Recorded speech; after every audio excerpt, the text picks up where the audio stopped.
আগে আমিও যখন ভিডিও বানাতাম ভাবতাম সবাই যেন দেখে, বুড়ো থেকে বাচ্চা, ভাবতাম যত বেশি লোক দেখবে তত ভালো।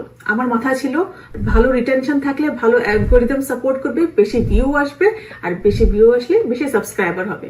এখন এই বেশি সাবস্ক্রাইবার হয়ে গেলে সেটা দিয়ে কি করব সেটার কোনো প্ল্যান ছিল না। একটা কথা জেনে রাখেন, ভিউ আর সাবস্ক্রাইবার দিয়ে টাকা আসার দিন শেষ হয়ে যাচ্ছে বা চলে গেছে। কারণ ইউটিউব বা ফেসবুক থেকে সরাসরি যে টাকা দেয় অ্যাডসেন্স থেকে, সেটা ভিউ কাউন্টের উপর নির্ভর করে দেয়। আর ভিউ একদিন বেশি আসবে, একদিন কম আসবে। সো আপনার ইনকাম অলওয়েজ ইনকনসিস্টেন্ট থাকবে। ধরেন এইটাই সেই কারণ যেটার কারণে আপনার বাবা মা এই পথে যত টাকাই থাকুক না কেন আপনাকে আসতে মানা করে। কারণ এটাতে সেই চাকরির মতন স্টেবল ইনকাম না।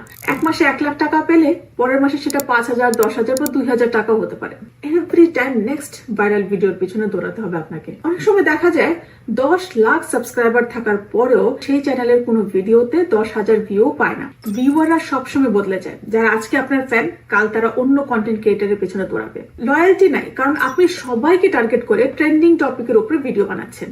তাই আপনি ট্রেন্ড ফলো করে ভিউ পেলেও ওই ট্রেন্ড শেষ হয়ে গেলে আপনার চ্যানেল খালি হয়ে যাবে। সবচেয়ে বড় কথা হলো আপনি ভিউ পেয়েও জানেন না কারা দেখছে। হয়তো দেখছে এমন মানুষ যারা আপনি কখনো প্রোডাক্ট অফার করলে তারা কিনবেই না। ব্র্যান্ডরাও ব্র্যান্ড ডিলস তাদেরকে দেয় যাদের নিজেদের অডিয়েন্সের সাথে স্ট্রং রিলেশনশিপ আছে, যারা অল্প সাবস্ক্রাইবার থাকলেও ভ্যালুয়েবল অডিয়েন্স গ্যাদার করেছে।